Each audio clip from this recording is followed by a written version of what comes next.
Last time I spoke to Julianna Pena, she dropped one of the best promos of the year. And so I'm secretly hoping that she has brought the same kind of fire today to the MMA Hour. Let us find out and go to the Zoom machine and say hello to Julianna Pena, who's joining us on the side of the road. How are you, Julianna?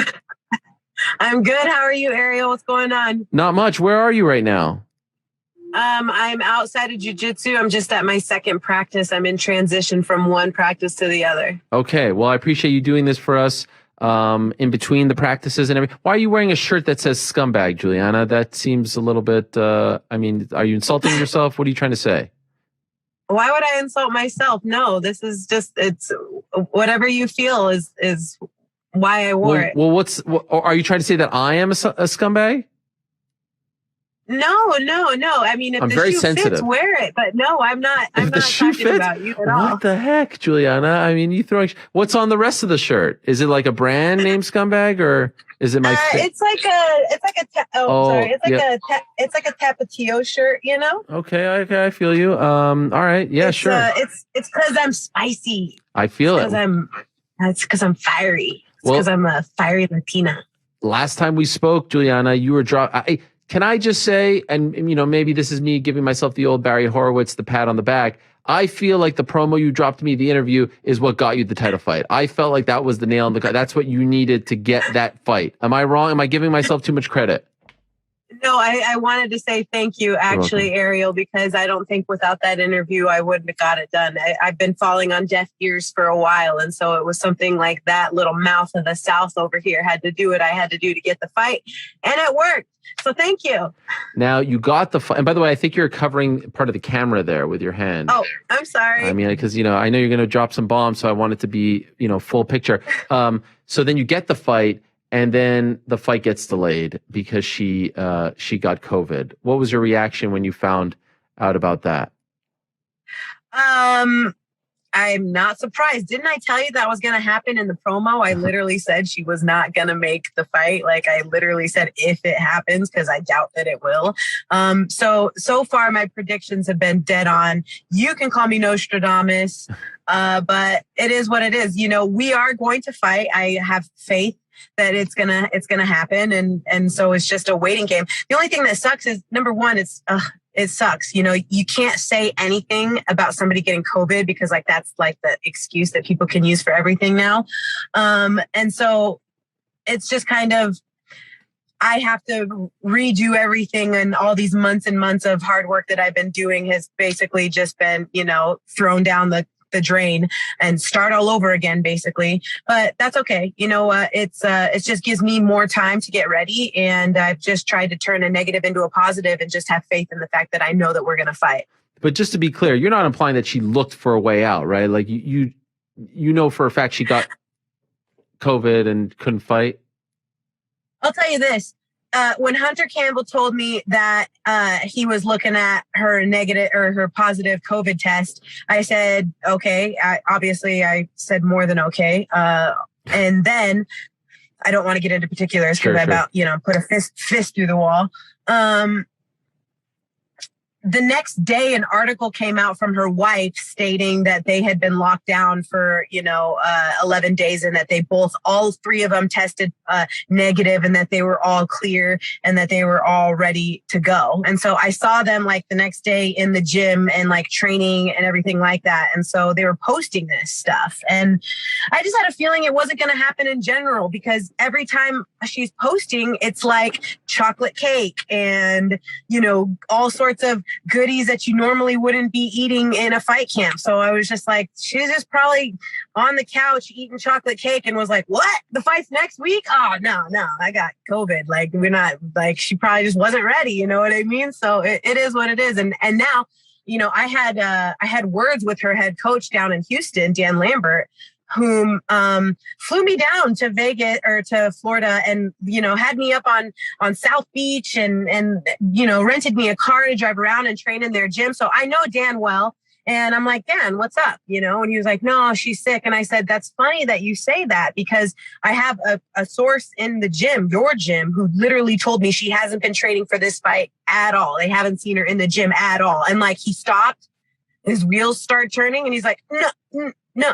no. She's bench training. She's bench training. I'm like, all right, Dan, whatever. And then he walked away. You know, we said, you know, whenever the fight was going to be made. And then right after that, the next day, that was a Sunday, she's in the gym, and I've been seeing her in the gym every single day ever since. So I think that really lit a fire under her butt. Wow. And, you know, that's the tea on my side. Okay. Wow. This is a lot of tea right here. You just poured out for us. So Julianna, number one, the thing about Dan, just to be clear, when he got you the car and everything, that was a while ago, right? You're saying you had a relationship. That was when I won the Ultimate Fighter, when everyone was down in that gym shooting their butts with steroids. Yeah, that was that era. What are you talking about? That's literally what their head coach told me. Like, they were welcoming me into the gym, and he was like, the girls shoot themselves in the ass in the bathroom. They do it to each other. And I'm like, no, they don't. And he was like, I swear to God, they're all on steroids. I'm like, what? I literally didn't believe him. And he was literally like, shake me in the head, like, I promise they're doing it. Wait, was that part of the sales pitch? Yeah, exactly. I was like, get me the hell out of here. So that was my experience when I trained at American Top Team. But that was pre-USADA, so I'll say that. All right. And how long did you actually train there for? Just a week. A week. And she wasn't there yet, right? That was right? back when Robbie Lawler was still there and stuff. Right. She wasn't there yet, right? She was still, I think, at MMA Masters? Yeah, probably. I don't remember her being there at the time. No. Okay. Okay. And then you tell him that. Now here's my question to you. Sometimes we've seen people get sick, and everyone's different with all this. Did you get an explanation as to why it was August to December? Like, why such a big gap? How did you feel about that? And I tried to like explain that to Dan, like, okay, she's got COVID, like, why till December? And he, you know, gave the shrug and starts looking around like, oh, because, but the reality is that this guy's in Dana White's back pocket, and they're close friends. And so they're going to make happen whatever is best for them on their side. They're very smart and methodical about the way they do these things. And I think that that's what it was. It was whatever works best for them. And Dana's told me, of course, listen, when you've done as much for the division that Amanda has, you get away and with a lot more, and you have leeway in the company. And she has been showing that, you know, hand over fist. So I think when the fight got canceled, it was like a week and a half removed from the card, right? It was like late July, and the card was August 6th. At that point, you're almost at the point where you're probably like coming down, right? Like you're teetering off. Training camp is wrapping up. For training camp to wrap up, no fight, and now you have to start. Is it almost like you're just doing 2 training camps at this point? How is that for you mentally with no payoff? It's 4 training camps actually, because I literally went from Jermaine, took a couple months off, not even, but stayed in the gym training, and then turned around and fought Sarah McMahon. And then right after I fought Sarah McMahon, I went right into my next training camp for, at the time, it was Holly Holm. Holly Holm pulled out of the fight. Amanda had just beat Megan Anderson, and they said the next fight was me and Amanda. Mm-hmm. And so I went right into camp, and March 1st, basically, I've been training since March 1st for this fight. And so, of course, there's a lot of frustration, but that's not going to get me anywhere. You know, for me, it's just a matter of time. It's going to happen. And I can't keep dwelling on the fact that they've been pushing this back forever. You know, when I beat Kat Zingano at UFC 200, I was supposed to fight Amanda then. And she said that, you know, she would fight me. So it's just been this fight that's, you know, been supposed to happen a million times now. And, you know, I have faith in the fact that it will eventually happen. At this point, UFC 200 was 2016. Are you tired of thinking about this person? Like, in your mind, you've almost been chasing her, right, for so long. Are you just tired of her? No, you know, like I said, when you're the champ and you have, you know, beat everybody that they put in front of you so far, it's almost like you can do whatever you want. You can do no wrong. So I would be, I'm sure when I get there, pulling the same moves, you know, but at the same time, if you're not going to fight for the belt at 135 pounds, and if the weight cut is an issue, or if you just don't want to come down and compete at this weight class anymore, then we got to keep the division pushing, you know? And so I think other fighters that have had the belt have been stripped for less. Like Nico Montano didn't even get, you know, a break at all. They were just like, done, you're done, you know, so they stripped her right away. And in the men's divisions too, I feel like they stripped people a lot faster. But for whatever reason, and like I said, she's done a lot for the division, so she can basically just get away with murder, and everybody else just has to eat it. So it's going to happen. I just need to continue to be patient. Hurry up and wait, as they say. Right, in the business, yes. I'm not trying to stir the pot or be an instigator or anything like that, Julianna. Oh, you're not? No, I'm not. You're not, Ariel? I'm just saying, I mean, they just put a interim heavyweight title after the guy won the belt 3 months prior. So, right. I'm trying to back you up, Julianna. I'm trying to back you up here. And I swear to God, that's exactly when I went to Houston. I was hot when I went to Houston, and I literally said, Dana, you guys have some heavyweights here that are fighting for a belt. It's been less than 3 months. You know what I mean? Like, are you kidding me? And he told me, that's like comparing apples and garlic. What? You How? can't. Yeah. How? He literally just told me you can't even compare. That was his answer to me. You literally can't even compare the two. Did you say why? I was just like, what's the difference? Yeah. And it was one of those questions where he just wants to get away from it. You know what I mean? So he was just like, oh yeah, you can't even compare. And I'm just supposed to accept that. You know what I mean? So I'm like, whatever, I'm not surprised, I guess I could say. Right. I love that line from Nate, but it's true. I'm not surprised. Why did you go to Houston, by the way? My training partner was fighting on the card. And I wanted to be there to support my boy. Number one. And number two, I wanted to show my face. I wanted to let the UFC know that I was here. I did everything that I was contractually obligated to do. I showed up to fight, and, she's not here, but at least I'll let the fans know and everybody else know that I was here and I was ready to go and I was ready to fight. It's always good to be around the fans too. I enjoy that aspect, and I feel like they give me a ton of energy, and it was great to have that fan experience, that one-on-one with people and talk to them and see how they were feeling. Yeah, you even grabbed the mic at the press conference. I thought that was very shrewd on your part. That was great stuff. It was too easy.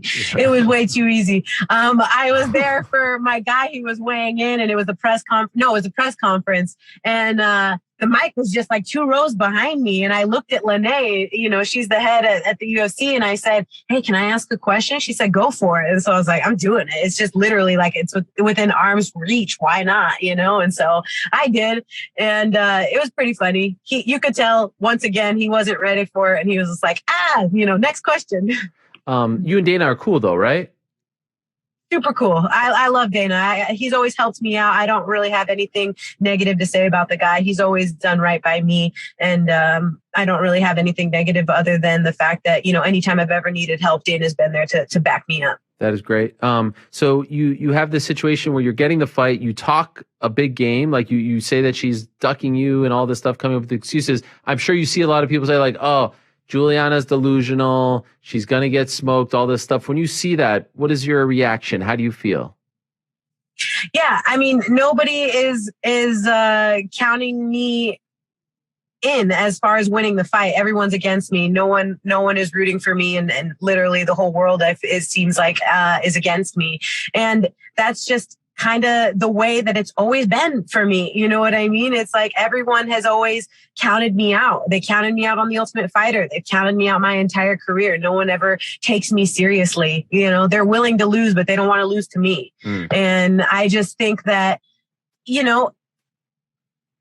you cannot let what these people say get to you. If I paid attention to every negative thing that somebody said, I would have needed to jump out of a window a long time ago. You got to have thick skin in this business. And what you think or what this person thinks or Joe Blow or this guy and that, it's none of my business. I know what I can do. I know what I'm capable of doing. And what you think about me is none of my business. I don't give an F what other people think. It's what I know and what's in my heart. And in my heart and what I know is I'm a champion and I'm going to be a champion. And I am the champion. And, there's little battles that happen before the fight. And some of these battles have already been lost, but not on my side. What do you mean by that? That's very interesting. What do you mean by those battles? Just the fact that this fight has been pushed back so many times. If you look at, fights that I've had with Jermaine or Valentina, these girls are at the top of the roster. They're at the top of the division. And I've got in the cage and I've fought with both of them. I know what they feel like. And if you lined up all the girls in the top 5 of the division, like Holly Holm and Jermaine and Valentina and Amanda, I would pick Amanda every single time. Styles make fights, and stylistically, she's the best possible matchup for her, regardless of her being the champion, regardless of her holding the belt. Stylistically, she's the best possible fight for me. And so I think that she knows that. And I think that she's very smart in the way that she approaches things. I think it was been announced to me that, she's doing it on purpose because she wants to try to have a mental edge on you and make you wait even longer and give herself even more time to prepare, and whatever the case may be. It was like, I was ready to fight when I beat Kat Zingano at UFC 200 and you said that you'd fight me and you didn't. Then I was ready to fight, other several times when you agreed to fight me and you didn't. I caught wind when I was fighting Jermaine that you were glued to the TV praying to God on your knees that I didn't win the fight because you don't want to fight me. So there's these little battles before the fight that are happening. And when I finally got the fight and I said that she wasn't going to show up, she didn't show up. You know what I mean? And so there's these little battles that I feel like, I'm already winning in that department. I love these promos, the only Juliana. These promos are great. What? Who's behind these promos? Is this all you, or is there someone coaching you? This is incredible stuff. Honestly, Ariel, no one's behind any of this. I'm not trying to be cocky. I'm not trying to be an asshole. I'm not trying to be arrogant. This is just facts of what have happened in my life and in my career. Nobody needs to tell me anything. I know what I did. I know what I've done, and so it's just hurry up and wait game. We're going to fight. It's all over but the crime. I saw she's a minus 800 favorite. Meaning, you know what that means, right? Like, that's a massive favorite. No respect from the odds makers. Yeah, you got to bet $800 to win $100. Yeah, look at you. Wow, you're a jack of all trades. But that's disrespect. The odds makers don't think you have a chance. And again, like I said, none of my business. You know, it's like records. It's like that. It doesn't mean shit. We're gonna get in a fist fight. They're gonna close the door. It's gonna be her and I. We're gonna do this, and that's the only thing that matters. What I want to know is, you're trying to put me in the hot seat, Ariel, and I'm going to flip the script on you, and I'm going to ask you, are you betting that? Are you betting that 8-1? Like, where are you at? Are you betting against me? Are you betting for me? Who do you got? Okay, so I will say this. I don't think it's appropriate for media guys to bet because I feel like I'm fascinated by let me explain. What, you don't believe me? So what you're saying is that you're gonna bet on me, right? Listen. I'm trying to tell you something. Okay. I feel like it's inappropriate for us to bet because then you get too emotionally invested for the wrong reasons, and now you're rooting for people on Media Row or wherever you're supposed to be reporting on the event.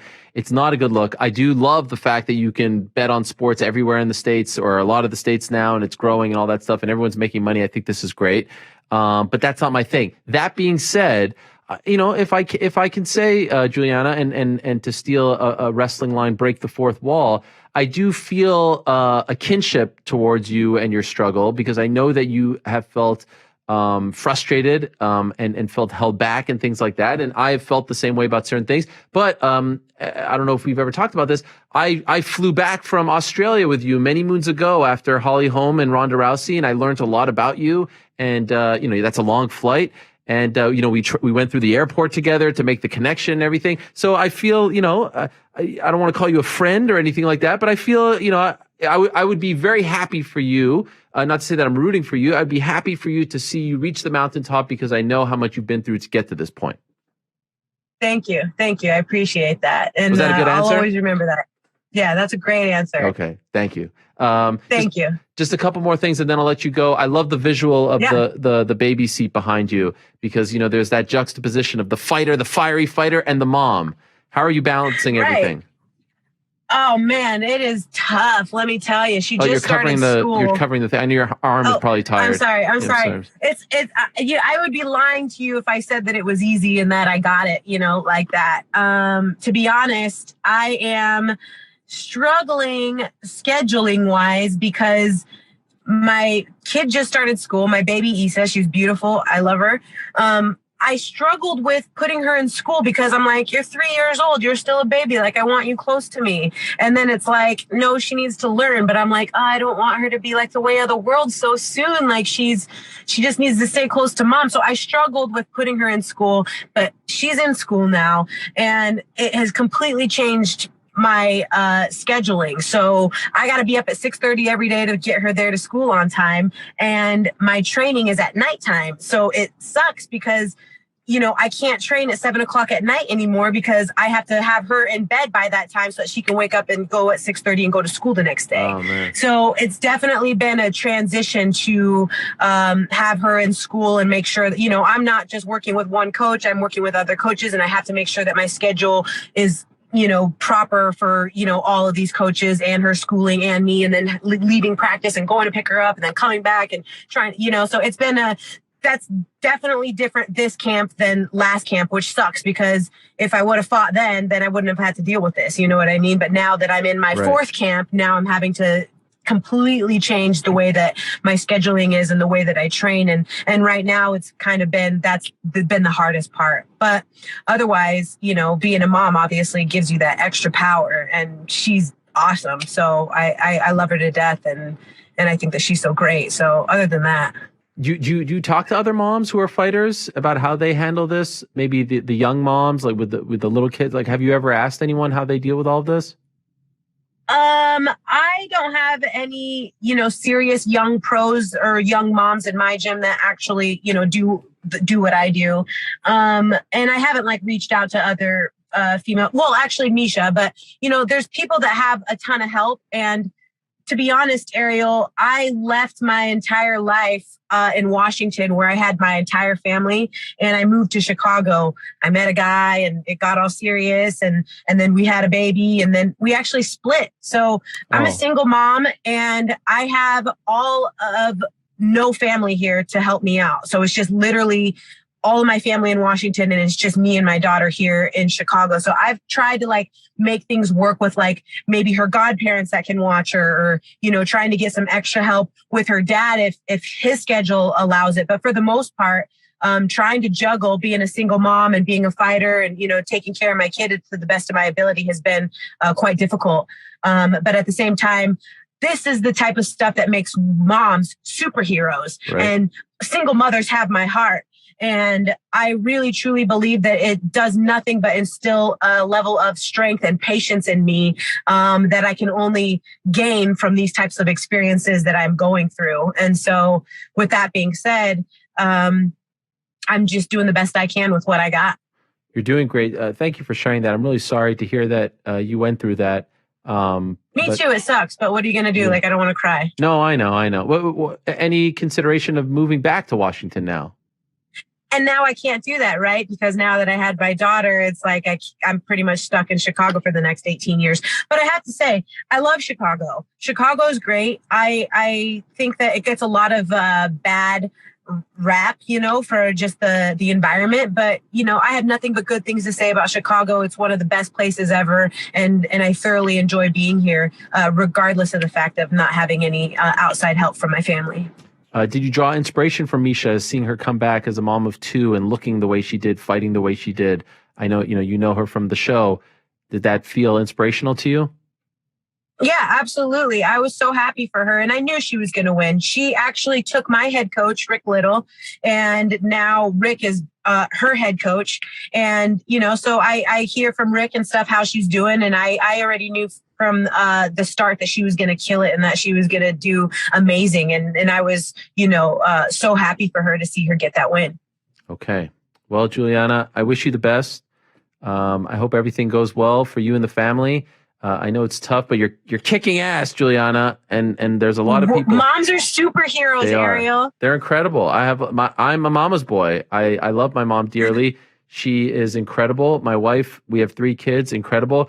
We don't possess the DNA that you guys possess. And to see people, when I say we, I mean like men. I don't think we have the courage, the strength that moms possess, and fathers is who I'm talking about. But yeah. I also think that seeing someone like yourself balancing all of this is very inspirational, because you're not just someone going to an office. You're going to get beat up. You're tired afterwards. You're sore. and then you have to be super mom to your child. So kudos to you. A lot of people, I'm sure, supporting you, Julianna. Good luck December 11th. Hopefully it actually happens. Hopefully it actually comes through. And then on December 13th, you come back on this show and you tell everyone, I told you so, with that big fat belt. That's right. That's right. Thank you, Ariel. I appreciate the time. I appreciate the good energy and the great vibes. And thank you for having me on. It's always a pleasure. Always. Love talking to you, Julianna. All the best to you. We'll talk to you soon.